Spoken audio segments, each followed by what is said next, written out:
see the Encyclopedia Britannica behind you. That's a very nice view. Thanks for this space. Just as I was telling you just now, it's just very nice to be able to do a conversation like this without holding mics in one's hand. It just makes the whole thing seem more formal somewhere. My experience of Sumant is actually very similar to yours. Again, I was very surprised to learn about it, the fact that he's a lawyer. I know. Because all I heard from him the first 3-4 times we talked was his film Love. And in fact, it also occurred to me that one reason why his co-authoring of this book on Sanjeev Kumar is so appropriate is that Sumant has just done so much in recent years for the preservation and archiving of Indian cinema.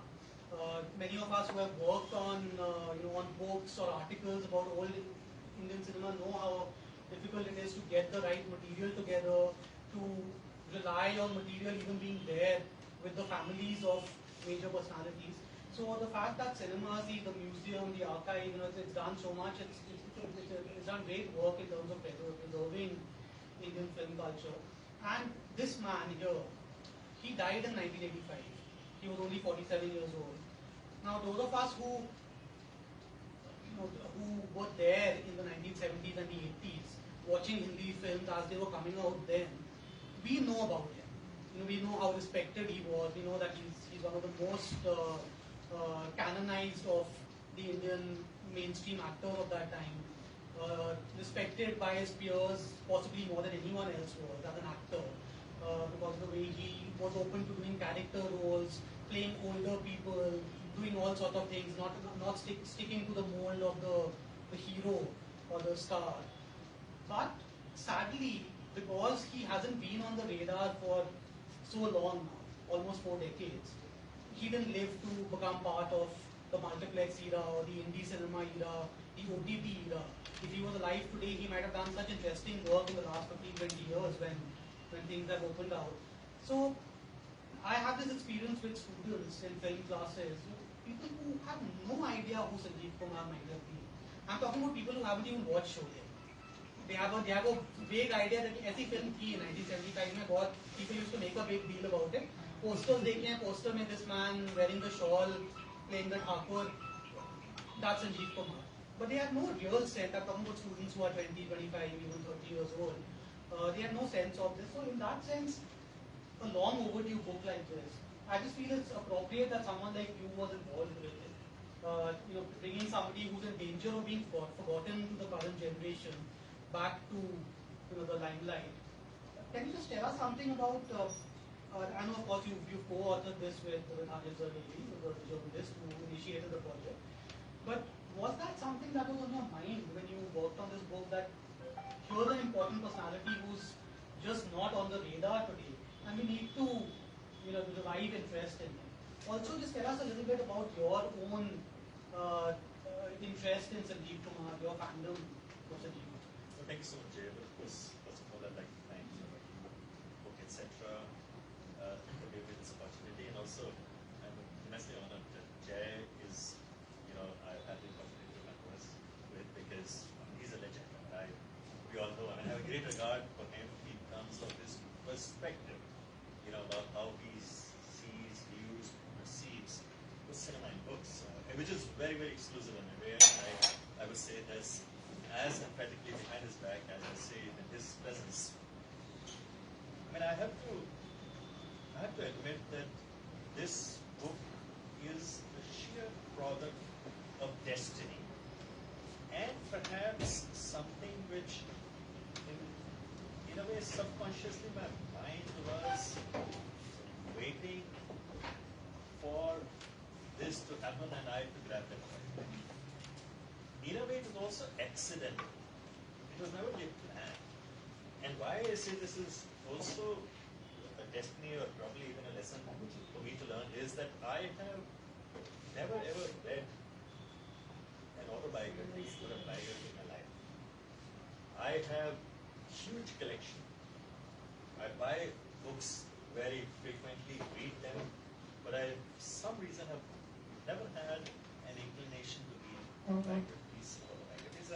And I also am no hesitation in sharing the reason for that is that I have this very strange, I had actually at some point in time, a very strange kind of an insecurity, I mean, for the sake of not being able to find any other words, suitable word, that if I read an autobiography or a biography, I would get influenced by how that person lived his life, approached, had a way of life of thinking or whatever, and I thought that I have a very strong mind of my own.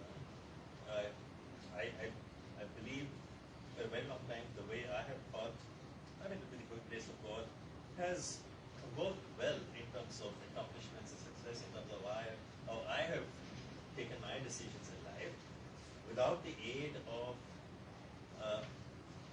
those people who were leaders in some way. But that is in no way meant to demean, or underscore in any manner, anything about people who accomplish, and they write and they should write because we do learn a lot from that. I'm just speaking about myself. And I'll pause here for a moment and the shift to something else where the subconscious part comes in. I was, like most of us in our times, in our generation, were a great fan of Amitabh Bachchan. For us, he was an icon. He was what defined cinema. He was who we had to watch every single film of. And as you mentioned about Sholay, I mean, we watched Sholay, I mean, in the 70s, and obviously our entire focus was Amitabh Bachchan, Ramendra, to some extent Amjad Khan, who obviously had a great screen presence, and he actually came out to be one of the most important products of that film. Sanjeev Kumar had a formidable role, but he was just on the sides. And what we did the willing of, I don't think I noticed Sanjeev Kumar at that point in time because he was overshadowed by our heroes at those times. It was few months, I don't remember exactly, perhaps a year or so down the line, that I happened to watch Sanjeev Kumar's film Naya De Naya on Doordarshan. And at home. And it was just unbelievable. I mean, I think that was a turning point in my life as to how I started loving cinema. Earlier it was just showbiz, the grandeur, your dreams, how you relate to people. I mean, as a young person, you want to be influenced by what you see on the screen. But I think the first time I realized this is what acting is about. This is what you're meant to do in a film. This is what an actor is supposed to deliver without really making any extra effort to create a presence through his sheer acting. You just, create that character on the screen which communicates with you. And I think that was the time when I just stopped watching every single film of his. Probably a little too early for my age, but I think that's where my love for him started. Pausing it here, I think it is just to say that it just started happening, and I watched every film, including what he did some in the early 80s, where he was a film actor with a pound, all those kind of things. But they were funny. He was so innocent and cute, those. Pausing here again, and I'll connect the dots. The third is Hanif Zaveri happening, and this was Yasir Usman. Many of you might know him. He's the author of Rajesh Khanna and so many other books that he has done. Yasir mentioned to me that Sumant Batra has done some work on Sanjeev Kumar. He has some great interviews. He has the authorization from the family. But, I mean, Hanif Sahib is not here. He said he's still struggling. He needs some help. वो हिंदी में लिखते हैं. और his experience last time of doing Mahmood in Hindi wasn't great because it was translated in English, was a disaster. The book didn't do well, although I believe it's an exceptional book. But it did well because some people believe that it had been written better. And I want to acknowledge the fact that this didn't want to do the same. He needed help. And he had spoken to Yasir, and Yasir just randomly asked me that, he's the well, would you be willing to consider meeting him? I had absolutely no interest in writing a book on cinema till that time.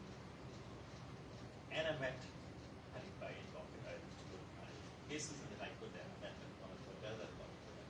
I just browsed through some of the field that he had. I said it was just a gold mine. And he spoke to me about how keen the family was that his legacy, Sanjeev Kumar's legacy, is preserved and a book comes out. And comes out from a good publishing house and is also marketed to them. Obviously, we didn't talk about written well everything. I mean, the very fact that he was speaking to me, it was meant as a suggestion, but he never really made an offer to me. And then, we had a couple of discussions, and ultimately, I took the courage and said, "Do you want me?" And he was a little hesitant. I said, "Look, but there were 3 names." He said, the publishers have already said that I don't want to name them, who have offered to write, and the publishers have said they will pay them to write. But he was a bit hesitant because he said that those names were such big names that they would overshadow. They would take all the glory. Well, in fact, with me, I'm not from the field of journalism. I haven't really done a book in the past. I'm not really familiar with this world. And we thought that maybe I'm the safe bet that ways that he would get his part of the glory. I think this was a great thing to do. I mean, my difficulty was that I'd given my commitments to my profession. I was not very sure whether I'd do it or not. But Yasser really prodded me. He said, do it, it's a brilliant book. Causing it to move to the 4th thing, and I'd love to ask you that afterwards. The 4th thing, I'm being very honest with you, I do this literature festival from our literature festival. When I did the first edition, there were many people who questioned my, and again, I use a locus essay to do a literature festival. You are a lawyer.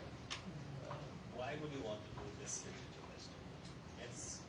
And since my first edition was quite grand, pardon me for being modest, and actually, it had all the flares of a top ranking.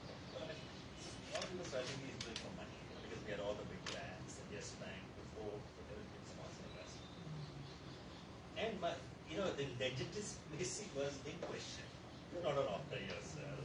You're not a publisher. And these are things that got conveyed to me. Now, I don't really need to bother about that. I was doing what I was doing, what I believed was right. And sorry for a long discourse. No, thanks for being so candid. And for me, it didn't bother me because I was doing it purely for promoting the literature, and as a philanthropic. I had God has given the resources, and we thought this is best used here. But I think somewhere it did honestly bother me. And maybe I was looking for some kind of endorsement. I don't know. I never thought, but I think, that somewhere maybe this was the reason I thought, okay, why not? Let's just do this. And we've done 2 editions already. But I think all these dots connected. I said, I've never done autobiography. Maybe I was just trying to write a biography. Maybe it just fits in well. I do a literature festival, do a book. And then Sanjeev Kumar is someone who always admired and liked him. Hanif was given this opportunity, but there was always some great amount of work done. So I didn't really have to go out and interview people as much, except for those who I thought were necessary to fill the gaps that might exist and do some research. So all of these 4 things came together. This was not a conscious, structured, calculated effort. I think it was the law of nature, which was working on bringing these 4 things together, and it happened at a given point in time. And it happened. I do regret that I'm not being able to spend as much time on marketing it as I do because of my commitments. But I never really did for that purpose. Hanif is very happy that the book got done. The book has been received well, and he's got his due. And there's an award that he's received. So I think he's very proud. He goes back to his home saying that Mary Menon Batra. And I think I did it largely to honor the hard work of that man, I have to say, which is what really is the foundation of the book. And I'm being very candid about it. I've written it. Of course, I enjoyed writing every single book. But one has to share the credit with it. thanks for that. I will ask you at some point later what your next book might be about and what solo project you might work on if you will use that as a starting point, something that you're passionate about. One thing I wanted to just add for those of you who haven't yet read the book, in the author's note by Hanif Zaveri, there is this very nice story about how he met Sanjeev Kumar for the first time, which was in 1983, when Hanif ji had a small role in an Ekta play in Gujarati, and Sanjeev Kumar just came there. He came there as a special guest, and he was standing on the sidelines after the show, talking to A.K. Hangal, and Hanif, having gotten his makeup and his costume off, was just passing by, and Sanjeev Kumar noticed him and said, "Well done, you did a good job, keep it going." And Hanif was floored because he had a very small role in the play, just 3 lines or something. So in fact, he wasn't even sure if Sanjeev Kumar had recognized him, but then Sanjeev Kumar said something that indicated that he knew what part he had played.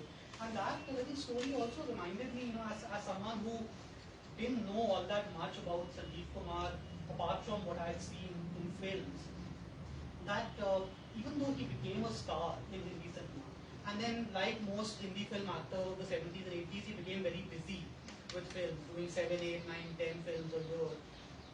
On some level, he always remained a product of the Gujarati theatre who was very attached to those roots of his, which had started in the 1950s. He started, for those of you who don't know, his acting career really began in Gujarati theatre, working in plays directed by A.K. Hangal, with whom of course he acted much later in Hindi films as well. And there's a famous story which I think I first come across it in Anupama Chopra's Shoye book, but it's also mentioned in different forms here, about Hangal Saab saying to the young Harihar, because that was his name, Harihar Jariwala, who later became Sanjeev Kumar. Hangal Saab saying to him, don't try to be a hero in every play. Don't try to be the lead actor, the romantic lead or whatever. Open yourself to character roles. Because if you do that, then you have greater chance of developing as an actor down the line. If you typecast yourself as a hero, you'll stay in that mold. And of course, that's a very good anecdote considering what Sanjeev Kumar eventually became. As someone who, one other little thing I want to share, something that I found very poignant in your book. A story about Sanjeev Kumar being asked in an interview in the 80s or something about why he played old men so often, why he played characters who were much older than his real age. And his reply was that when he was very young, a fortune teller had told him that he would not live to an old age. And so he wanted to use his acting to live the sort of life that he would never experience firsthand. That's of course a very poignant story, considering that he did in fact die at 47. In fact, that was something that started even when he was doing the plays. So A.K. Hangal was his mentor in a way at that point in time, and while he had joined his group, but A.K. Hangal was still not really trusting him with any roles and wasn't really offering him any meaty roles. He would just get small roles. And it so happened that all the roles that he was given by A.K. Hangal also were older man or something. And so many roles that he did at that age when he was 19, that he came to be called, and I would just want to read one particular paragraph from the book on this, that he would go on to play an old man in many plays, earning the nickname Juni Jari, which means old Jari, probably, because that's the trade, that was the family trade, Jariwala. Many years later, actress Tabassum asked Sanjeev Kumar, this is the interview that you were referring to, why he kept accepting roles when he had to play the part of an old man. He replied that a fortune teller had predicted that he wouldn't live long and have to grow old, and so he was trying to live out an age that would never come his ways in real life. And in fact, there's an episode also with regard to that with Shabana, his mother, Shabbat Khaki. It was like shocked when Hangal Saab cast her opposite Hari in the play. When she learned that he was only 19 years old, she wondered how this young man would play a bank manager. When she was to play the wife of a bank manager, there was a failure, and there was a financial failure, and she was so a distressed woman at that point in time because of the financial loss. But he performed that role exceptionally well, and she was very impressed at that point in time. There's also the story about Prithviraj Kapoor, who of course was a major veteran of the theatre and one of the most dedicated theatre people of that time.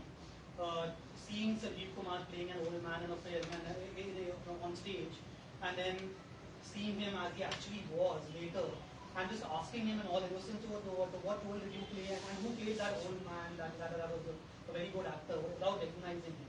And also, I just want to pick up that point that you mentioned about the hero versus the actor. That, of course, is also something which Sanjeev Kumar complained to Google once, that you just give me these roles of an old man. You don't just give me the center stage as an actor, as a hero, because obviously at that point in time, that was the era when you had Raj Kapoor, Dilip Kumar, and others who were, the star system had started coming in the first shift from the studios in that sense. And of course, you had stars earlier also. But now, he was obviously aspiring to become a star, like any young man of his age, and then in that era. But A.K. Uncle, as you rightly mentioned, told that, look, you have to decide whether you want to become an actor or a hero. And so just get into the character. And whatever role I'm giving, you just perform on that. And I think that stayed with him for always. And I think, when initially he was trying to get some roles in the cinema, to graduate from the theatre, at that time also a lot of filmmakers told him, you don't have in you to become a hero. In that sense, because of his persona, because he would always insist on wearing a kurta pajama. That was his trademark, which he continued to wear even when he was very successful. He would come to the sets in a kurta pajama. He would go for dinner in a kurta pajama, which was his trademark. He was very confident. Not that he was orthodox, but he didn't really care about how he appeared or looked in his real life. It was the magic was on the screen. That is how he looked at it. So that also, I think, to some extent, did delay his entry in the Indian cinema, because he didn't really go dressed up like that and everything. And it was actually his secretary, Jamna Das, who really believed in him and who insisted that, no, you don't be so casual about it. Because at some point he had given up and he said, it's okay, he wouldn't really go out of the way after having made initial efforts. It was he who actually would record him, take his pictures, and just go and even do his small screenings to the various filmmakers. And that's how Sangharsh also happened. That's just the way Saab gave him that opportunity at that point in time. And it was just because somebody, Jamna Das took that small clipping of his and showed him this. So that's a very simple man, all the time. There are some fascinating stories about this secretary, Jamna Das, who eventually became a sort of father figure almost to Sanjeev Kumar, because he, at a point when Sanjeev Kumar was nobody, he hadn't even made his first film yet, he wasn't even that big in theatre. Jamna Das basically just came up to him and said, okay, I'd like to offer my services to you, don't pay me, you're going to make it big, you're going to have plenty of money down the line, we'll settle things then. But I know you have it in you, and I'm going to go out on a limb and do this, which is such a fascinating story. And we're talking about a time in the late 50s, early 60s, when even established stars very often didn't have dedicated secretaries or man Fridays or that sort. So there's some very moving stories about that. One thing I wanted to just add, since you said that that he had this non-hero-like persona. Generally, even those of you who are Sanjeev Kumar fans and who know his filmography very well, you might actually be surprised to go and look at some of his earliest films. Yes. These films that are known as stunt films. That's how they describe it. Nishan. There's a film called Nishan, which is a bit like The Prince of the Pauper or something, or a bit like The Prisoner of Zenda, where he's in his lean, dashing, swashbuckling avatar, like the Indian Errol Flynn or Ronald Coleman or someone like that. And he's quite persuasive in that avatar as well. This is a 1964 film, and I think he was actually billed as Sanjay Kumar in this film, because that's the first name that they chose for him. But then what happened was that in the same year, 1964, Sanjay Khan in the film Dosti became a star of sorts, so they decided to change his name to Sanjeev. But if you look at something like Nishan, there's a very poor print of it on YouTube or something, so you will see a very different Sanjeev Kumar, someone who's completely different from the character actor we know of. So he did have that feeling as well. But I think of his love for food part of it. He was just so fond of eating and his food. Yes, I mean, he would just, after shooting, stand up with friends. So, no, now it's 2 o'clock in the morning, and they'll say, "You're sleeping." He said, "No, it's okay, go to sleep. I just eat whatever you have in the refrigerator, eat, finish, go back." He was very fond of normal vegetarian. So this is a running theme actually. I remember this from film magazines that I was reading in the 80s as well, about the fact that he never apparently slept before 4 or 5 in the morning. At which point, he's just there, just having these addas with friends, lots of drinking, lots of unhealthy eating. Of course, then what happened was that I think towards the end of his life, he had started moderating things down a bit because he had a genetic problem, which was there for every male member of his family. His father, his brothers, nobody lived to see the age of 50. They all had these just very serious heart conditions, so it wasn't just a lifestyle thing. When he had his first and second heart attacks, after that, he did become a bit moderate. But this actually also touches, we talk about some of his most memorable performances as well. But I want to just touch on this, and I actually mentioned this in a piece I've just written for India Today, where I've written about the 2 books. It's not a review as such, but it's a Sanjeev Kumar piece. He was notorious for his unpunctuality. Yes. Which is something that I find fascinating because, of course, we all know that in the 70s and 80s, it's not like mainstream Hindi cinema was the exemplar of professionalism. It wasn't. Actors would, Raj Kapoor once referred to Shashi Kapoor as a taxi because you're doing so many shifts in a day. You're just sort of running from one studio to the other without knowing what film you're shooting for. Many of the top actors at the time were doing 3 or 4 shifts a day, reaching a studio, getting out and saying, "Acha, mere character ka kya naam hai is film mein," that sort of thing. So it wasn't like there was that much professionalism going around. But Sanjeev Kumar, even by those standards, there are these stories of infuriated co-stars having to wait for him for 6-7 hours, while they're waiting in makeup. And I find that quite interesting because for someone who was so respected as an actor, and once he showed up at the set and stood in front of the camera, he was completely ready and he was going to do the best job possible. But the fact that someone like him could get away with this also tells us something about what Hindi cinema was like back then, right? Yes, the Hindi film industry. You're right. I mean, I think he was notorious and he infuriated his co-stars as well as filmmakers. But I think he got away with it because of 2 reasons. One, although he came late, but he didn't really make a fuss of leaving early. He would finish the whatever shot, whatever scheduled for the day. 2, he would have a brilliant memory. He would just get his dialogues before he would leave his house, read it in the car, and he had the memory of an elephant. He would just deliver flawlessly in the first take. So that was one reason why he got away with it, because they said, okay, fine. I mean, at least it comes and delivers, and the takes don't happen repeatedly. The second was, I think, his magic smile as well.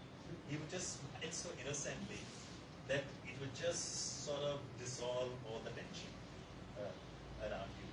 I mean, that probably is too simplistic way of saying it, but I think this was something some of the co-stars did say. I mean, to get away with this with someone like Gulzar, who is such a disciplinarian and a stickler for punctuality, he says that he has done so many films on him because he just thought that he was a brilliant actor and maybe this wasn't something you could discount. And this is an episode which I think we also put it here as well, where for this namkeen thing only, I mean, 3 co-stars.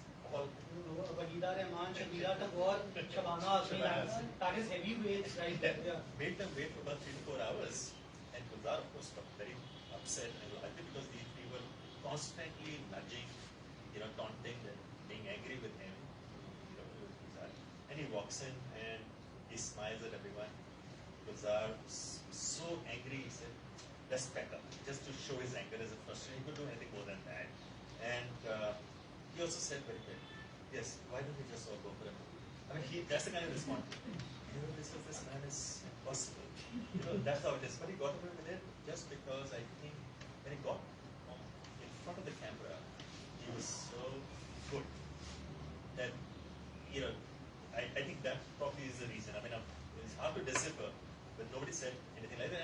Shatrughan Sinha also got spoiled because of that. He says, I was just going to mention that actually, Shatrughan Sinha has a very warm introduction in this book where he talks about how when they were making Khilona together in 1970, Shatrughan Sinha was a newcomer. He was fairly late himself, but never as late as Sanjeev Kumar was. So the producer said, just go to Hari's house and bring him. So he's at least somewhat early. But of course, what happened was Shatrughan Sinha would go there and Hari would say, come just have a cigarette, have some tea, and then they would both end up being even later than they. And they would give the excuse, oh, we had a tire puncture, or we had this and that. So the director once said, I can understand you come late every day, but at least for the purpose of the excuse, change the location. Why does everything happen on the same location? It was always the Mahim church. Yeah. So these kind of interesting stories are there. Just as a sort of refresher, again, though most of us here know Sanjeev Kumar's work quite well. You mentioned Gulzar Saab. Given that Sanjeev Kumar mainly worked in mainstream Hindi cinema or in what is now known as the middle cinema, Gulzar Saab, Basu Chatterjee, Rishikesh Mukherjee, he still did quite a variety of films, very different types of films, from the most massy Hindi films to the Gulzar films, the Basu Chatterjee films, to some relatively experimental avant-garde films like Basu Bhattacharya's Anubhav, which is a formally very interesting film. It uses this Brechtian acting, it uses things like that. Just after Tisri Kasam Flower. Yeah, then Rajendra Singh Bedi's Dastak, which again is not exactly a very conventional film for that. So there was, even though he didn't quite act in parallel cinema, in the Shyam Benegal, Govind Adani, more, within the mainstream and the middle cinema, he actually did quite a lot. He did, and I think whether it was A kind of cinema or the B kind of cinema, he was representative of a middle class kind of aspirations or reflections, and I think that is something which I found with greater acceptability also. Because people could relate to him. He was something they could find shades of their own self in some way or the other, whether it was the humor or something. And talk of humor, I think he had a brilliant sense of humor, and the timing was just fantastic. We've seen him do action roles also, emotional roles also. I sometimes feel, and his voice modulation, we'll talk about that also, how he worked out that. But I feel that the reason why he felt that he didn't really need to change his personality, he could have a pound, he could wear anything, was because he said that he didn't have to fit into somebody's dreams. He just needed to relate directly with the audience. He just communicated directly with them and their lives, not with their dreams or their fantasies, which other stars were trying to do. Everybody wanted to become a Rajesh Khanna or anything. But everybody thought, we are Sanjeev Kumar. Sanjeev Kumar is what we are. That was the big difference in that sense, isn't it? Yeah, absolutely. And again, for the mainstream cinema of that time, which was star-driven and to varying degrees formulaic, mannerism-driven, it was quite a thing to have someone like that who was so big. And I remember when, as a child, I was this is pretty much like your experience. I wasn't a big Sanjeev Kumar fan at all. I was a Bachchan, the fan. And I was always a little perplexed by why my mother loved Sanjeev Kumar so much. And then of course there was also that sad phase in 85, 86 when a lot of his films started getting released posthumously. 4 or 5 of them came out posthumously, and none of them very good. Many of them in various stages of half completion, just being released without being polished or anything like that. So that also, in some ways, for some of us who were watching those films at that time, it affected his legacy. Because his last 2 or 3 years is not like he did some of his best work. But I forgot to mention, he was also, of course, in Satyajit Ray's only Hindi film, as we all know, Chandran Singh talking about the gamut of things that he did. Other things, in the realm of biography that Sumant and Hanif cover very well, include his early life, where he at the tender age of 11, he had this huge responsibility on his shoulders when his father died. He was the oldest male child at that age, at 11. He had much older half sisters, but a lot of the responsibility fell on his shoulders. So that wouldn't have been easy as well. I think because he saw his mother suffer because his father, as Jay mentioned earlier, died very young, and they were very successful traders, very affluent. But soon after father died, they got embroiled in litigation, and the mother lost almost everything to the relatives, and she just couldn't save a small house that too after a lot of litigation, and for that also she had to spend whatever jewelry that she had, and she did what she was determined to do was give good education to his son, and therefore she moved. She came to Bombay, wanted him to study initially Gujarati medium school, and but then she realized that he has to go big. She wanted him to become a lawyer or a doctor. She thought she must be an he should be an English medium. So she did sacrifice a lot, suffer a lot, and he saw that happening in the front of his eyes. So he was very attached to his mother and to also the brothers. He was like a father figure very soon to them. So he had responsibility. And he was actually torn with the fact that he wanted to become an actor and the fact that his mother wanted him to be something different. So when he started doing plays in his school, and his mother came to know about that, she confronted the teacher who was making him play in the plays, and he said that, look, what can I do? He's gotten to do this acting is brilliant. It comes to him naturally, and that's why I'm doing it. But it's up to you. If you want him to encourage him to do this, then it's okay. That day, actually, he came back home and he cried a lot. But he said, okay, I do whatever I need. And yet he would just have those moments where he would go and try and find a role and something like that. And mother then once came to him, she scolded him again. But then when she saw once when he was rejected for a role, that was the time when the mother decided, no, I have to support him, and then she got the jewelry and said, please do this, whatever he had left, I will support you. I think all that stayed with him throughout. As successfully as he got, he never let his family suffer. Everything actually he earned, he spent lavishly on his brothers, the siblings, and also on mother. They were very attached, and I think he kept his family life very guarded, very private. And you won't really find much interviews where he has spoken about them, or interviews where people would have written about his family life. I mean, they've written about his affairs or things like that, but not about his relationship. He kept it very closely guarded because he really did respect his mother and the whole bonding that they had as a family, which he actually guarded till the end.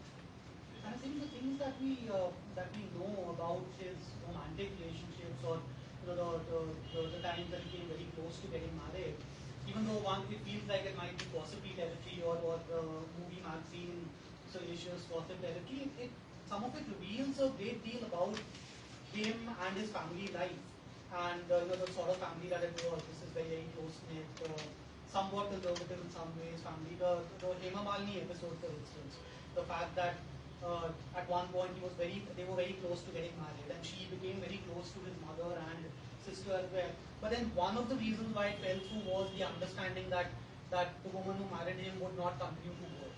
She would have to be at home. She wouldn't have a career. So that was part of it. There were other reasons also.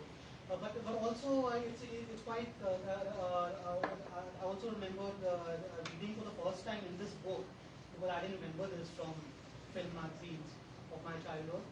The story about the relationship with Luther, which was just completely the fact that he became a sort of soulmate to her when she was going through a bad time in her marriage, and then of course because there was pressure within her marriage, she did this thing of coming to the sets and slapping him in front of everybody just to make this point that I'm angry with him. I think that hurt him, although he put up a very brave front, because at least from the interviews that I read, and Hanif, who knew him very well, mentioned as well, there wasn't any such romantic relationship with him. They were very close. They had a bond, which could be best described as soulmate, as Jay mentioned. But it became very obvious, that whole bonding. They would spend time in the makeup room. She would confide in him because she was going through a bad marriage. So she would confide in him and she would talk about it. And I think it started becoming a bit of a talk of the town. And the husband then put her foot down that you need to prove what you're claiming that you're innocent, that is not a relationship, that you have to slap him in public to prove that you don't care about his feelings and it doesn't matter that he as wife and husband are more important than. And she did that under pressure. It was quite a silly thing to do that. I mean, I can't imagine that being done by anybody today. But at that point in time, I think the way things were, she was probably compelled to do that. And she cried a lot after that, going into the makeup room, and he did go after that. And I think some people who were, common friends, did convey to Sanjeev Kumar that this was done for this reason, and you should overlook it. But I think the hurt of being slapped in public is not something which you can shrug easily, and that too from someone who had such a bonding with. And I think it stayed with him, and that hurt remained with him for a very long time. At the same time, one thing that I really, one takeaway that I got from this book was that I think his nephew mentions it, or the couple of family members who are quoted here, Shatrughan Sinha as well, in the introduction, that he wasn't a fundamentally unhappy man. He was he had these heartbreaks, he had bad things happen. He may have experienced a certain sort of loneliness that came out of not having had someone in a long-term relationship. But he was a jovial man who had this friend circle and who was just sort of this yaron ka yaar, as you say at one point. And that really comes across from other stories as well. There's the stories about the Sholay shoot which was happening on location for weeks and months at a time near Bangalore. And this must have been a difficult time for him because this is where the Hema, the Dharam relationship is really being kindled. And Sanjeev Kumar was staying in another hotel with some of the character actors like Satyan Babu and Bibi Jubhote. But even there, he was sort of having these late night drinking sessions. It was the happy smile on his face as the drinking binge continues. You have all these stories.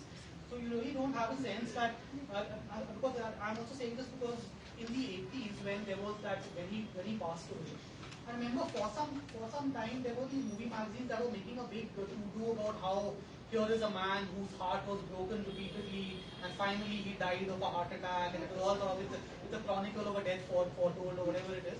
And really what you hear now from people who knew him really well was that after he had his initial heart attacks, he did everything he could to improve his lifestyle, to stay functioning and he respected the institution of marriage also. I mean, he was fundamentally a person who believed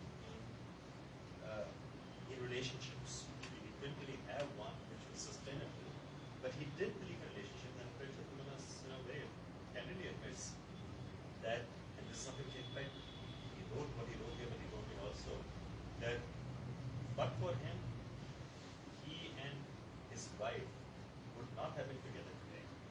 And Shatrughan Sinha and his wife were going through very difficult times, and Shatrughan's wife treated him as a brother. And he was the only reason why they say they are together today, because he did every possible to make sure that whenever there was a fight, and he would go to his house, and he would make sure that they were very constructive note and make sure that the marriage survived. And he says that my marriage today, that we are staying together, is the lose it, not. I think a lot of people today say something when I spoke to so many people, especially Bindu and everybody, sometimes these names were attached with him at some point in time, inappropriately, but they say that he was just like a brotherly, sometimes fatherly figure. They would go to him for advice and seek his counselance and counseling and in all respects. So I think he was, but you also mentioned, and I think that is a very important point that, I mean, I have not been able to decipher it. I mean, I'm an expert to that extent. I was just narrating the story.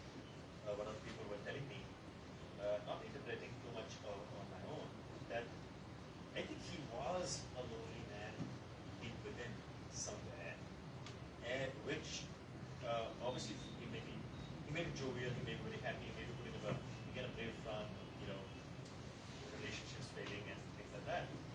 But I think somewhere down the line, he was a lonely man, and perhaps he was also scared of a relationship inherently in a subconscious, because he also knew that he won't survive very long. And while he wanted a relationship, but he was also afraid of leaving a widow at a very young age, a young widow behind. And something which we discovered by doing our interviews is that he actually got engaged very early in his life. And to a young girl which his mother just decided, picked up, and they just said, no, you're getting married. So the first thing was the engagement happened.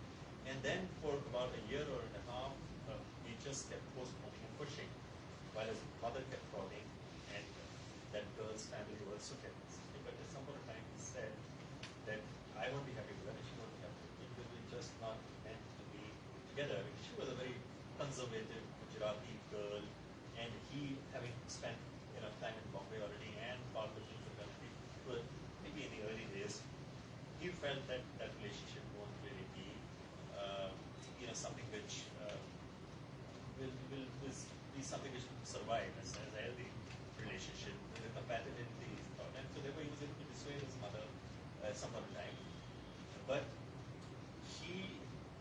I think he was always a very generous man, and I want to make this point because that obviously when he became a star, that girl who got married to somebody else was still in awe of him, and once even came to meet him, but whosoever was there didn't allow that to happen. She came with her husband though.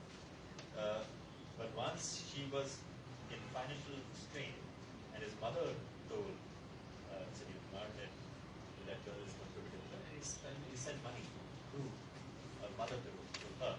So he was very helpful that way. In fact, even what the family told us was quite shocking was, contrary to what the popular belief about him was, that like any other Gujarati popular belief, excuse me, we have any Gujaratis in the room, that he was a very miser person. Everybody that was a lot written about him. He was a very miser. Contrary to that belief, in real time, he was actually very generous. He had given loans to so many people. Shatrughan Sinha has the story as well. Shatrughan very cleverly evades the question, but he returned the money. I don't remember whether I did or not I paid. I mean, he was evasive about it, but the fact is that he did. The family said that he didn't pay all that, and he helped him at the time when he was actually in a very bad need of money. Everybody had refused. His film had flopped, and he produced one. And one day he was sitting at home, and there's a new bus driver who came, and there was this newspaper wrap things that he left, and he just didn't even open it. He thought these are video cassettes that because it was press, so Sanjeev Kumar would have sent some video films for him to watch. So he said for a couple of days I didn't even open that, but then I realized that and I opened and I found there were currency notes. Then I called him up in here and said, you sent this, okay, you get it done whenever you have money to get it done. No interest. Yeah, no interest, nothing. But it was a loan, it was not a gift, which is what Shatrughan Sinha refuses to admit whether he paid or not. Some way, but the family says he never did pay.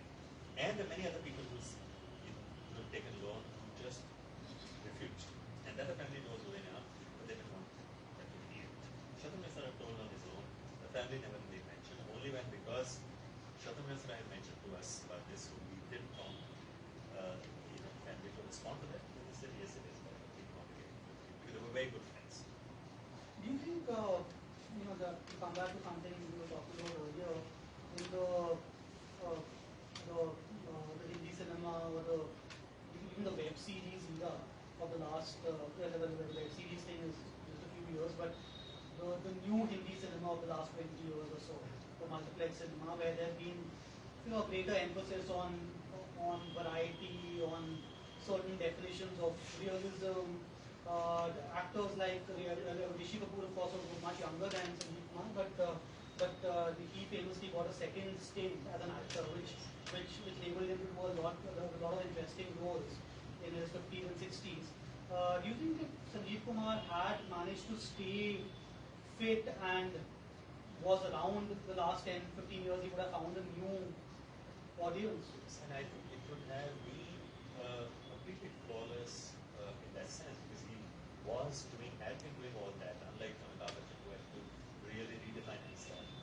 Although, of course, that happened after BBC or after his own accident or whatever it was. But Amitabh Bachchan had to reinvent himself. Sanjeev Kumar didn't even need to reinvent himself. He natural transition for him, and I think he would have been occupying the center stage. And in my view, that he would have actually led that whole transition and the new cinema that was coming in, the realism, and also, and he had also, like Arjun, the ability to carry the entire film. He didn't really need, co-star in that sense. I mean, he could do 7 roles, he could do 2 roles, he could do anything. I mean, so that, I have no doubt at all. He would have been brilliant. I mean, and I think that's one reason I really feel bad that he did so much in terms of good cinema in such a short period of time. And yet, as you mentioned at the beginning of your comments, this generation has absolutely no clue about that. I mean, my children have not read this. They don't even probably know. I mean, they would have no interest in reading. I mean, for them, the Aryabhats of the world are, what they talk about and watch. I mean, no offense meant of that for them. I mean, that's probably their times. But I think it is important that the film schools, the others, do talk about this world, more in detail in terms of educating the students about this kind of cinema. And I think this book is somewhere. There's another book that's been written now by his nephew and so. And I hope more and more books on him come out. There's a body of work that needs to be talked about. I mean, you have noticed here that we didn't really talk too much about his films in this book, and I think that's I actually wanted to work in the book.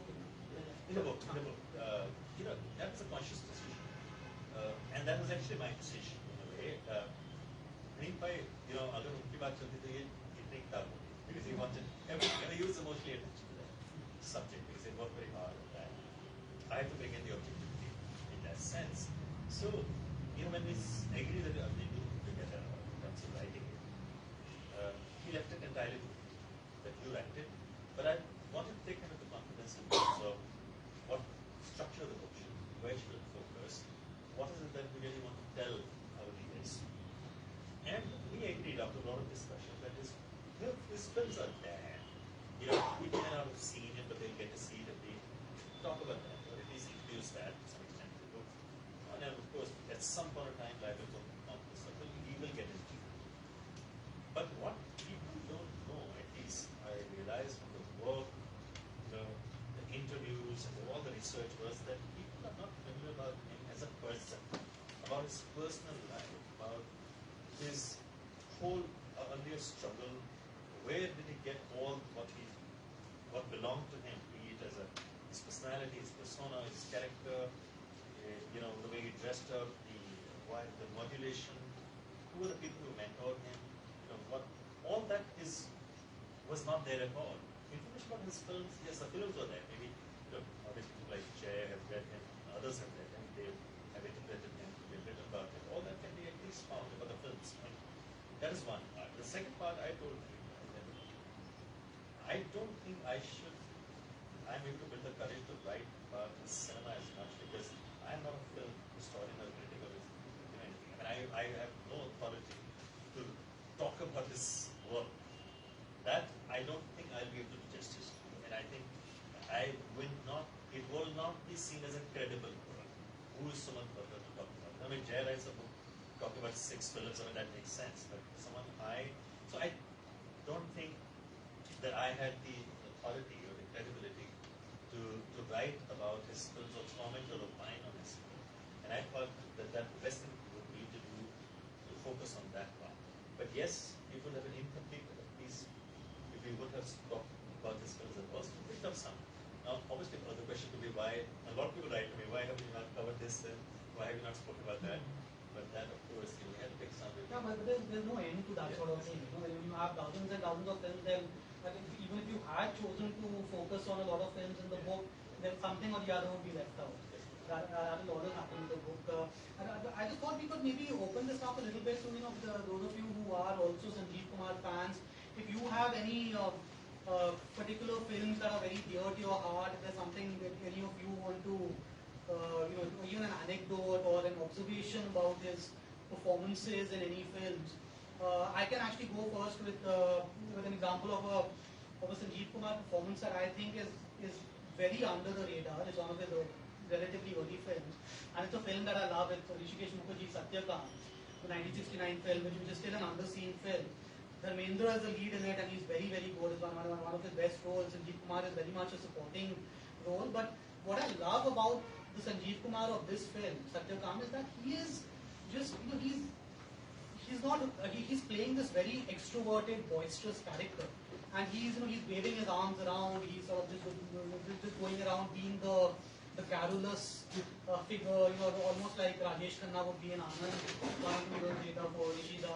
And I think it's a very, very good performance by an actor who, at some point later in his career, sometimes, tended to be cast in too many of these stodgy roles, where he's just playing the elderly figure, the tight-lipped father or the elder brother. And you look at something like Satyakam, which is such a fine film, you see Sanjeev Kumar not as a hero who's just sort of being limited by hero mannerisms, but as someone who can just do that sort of exciting, flamboyant acting as well, which I thought he did very well there. So if anyone else has, you of course I mentioned Naya Din Nahi Raat as one of your favorites. That's right. And I mean, Jani Dushman as well. I mean, I think that was also brilliant. Basically, considering all the films, I don't remember, I stopped watching movies from now. I've seen a lot of his films, but I don't remember the films or the plots or anything. But what I remember most is that he's one actor at film who was really enjoying emoting what he was doing. You could see that he is himself satisfied with his emotion, with his emotion. That is my take on it from whatever I've seen. Whichever role he has played. No, yeah, I think that's a good observation. He did seem to enjoy his work, but then also someone who starts in theatre and does a lot of theatre work, I think it's just understood that you have that actually. Not all, but not all can be even Hikma sometimes has done very good work and he still would feel like what could be a pre-professional perhaps. Very observation. No, what I meant was that someone who's worked in theatre for many years is, you aren't doing it for the glamour of being a movie star. You're probably you're really born to the manner of being an actor in some ways. That's right. And I think that what you say is right. I think the way I would articulate what you said is that because at the end of every shot, probably he knew that he has delivered. So for every human being, when you deliver and you're happy with that the streak of accomplishment, it comes in your body language, in your eyes, in whatever. And I think that's what we call as a connect. And that's why he connected with the audience. Now you can't really pinpoint that why did he look the way he looked. I mean, as you mentioned, that satisfaction. Yes, that's exactly what I'm saying. Your observation is exactly why you connect with him, because you see that as an outcome of his acting, and that is what the connect with the audience and the actor is, and that is what we marveled at in that sense. I mean, see, like I don't know. I remember I was a little girl.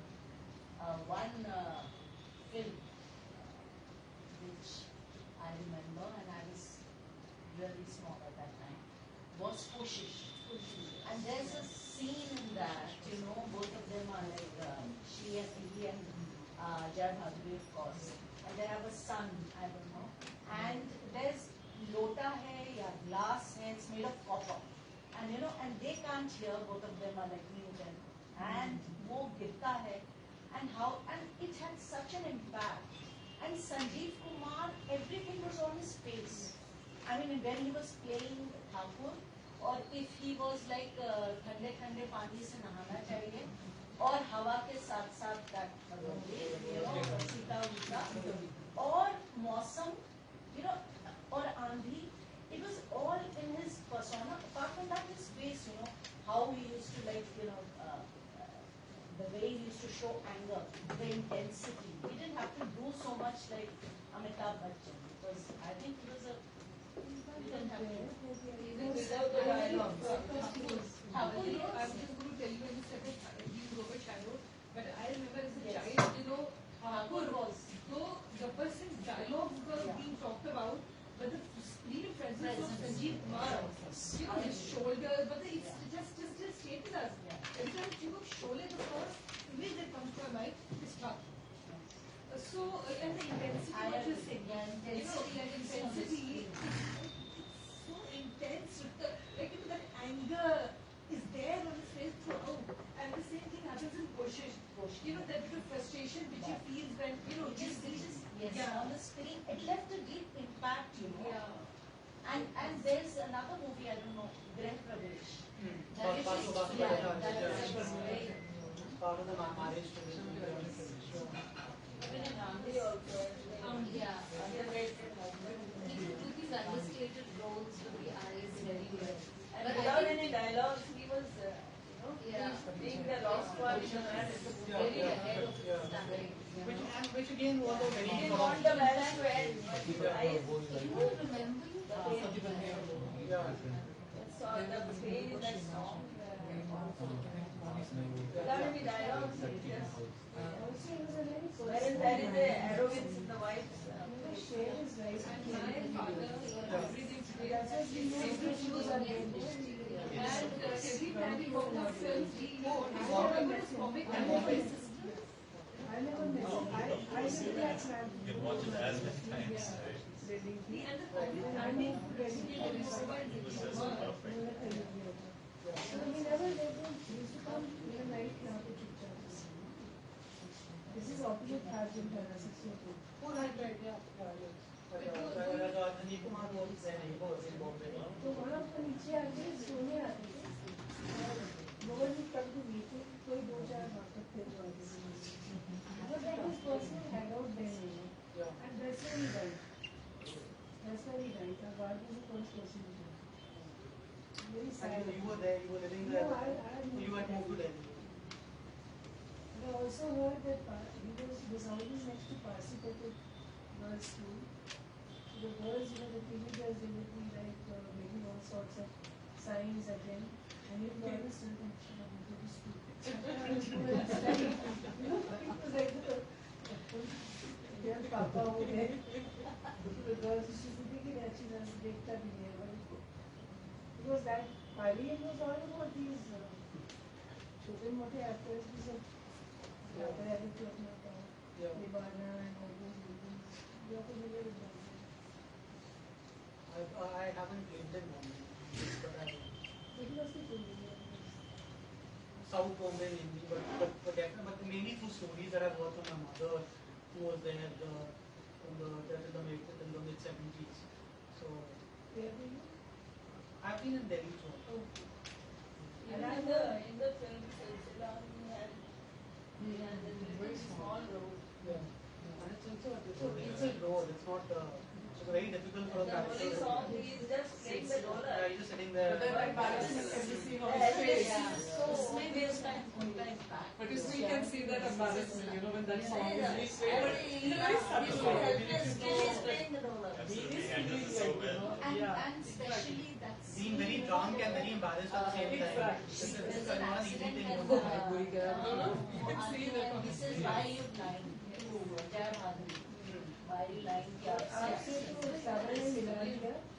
I heard about your name long back जब कुमार लिटरेस्ट हुआ था. And I said कमाल है ललिता ने लिटरेस्ट हुआ है. गाना चुगे में I don't know about it. My brother दिया तो मलवानी है. So I said what is this you never told me?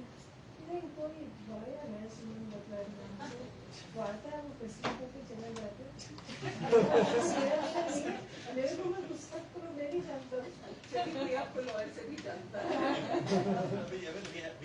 We have a small place in that So the street. attitude, very frankly, so the attitude was that maybe it's like an event you're organizing as a financial venture or a commercial. Yeah, I think maybe because we have this. So I didn't mind that also because I'm an entrepreneur. So I like There are that. many lawyers in Dhanachuri. All In the fact, I think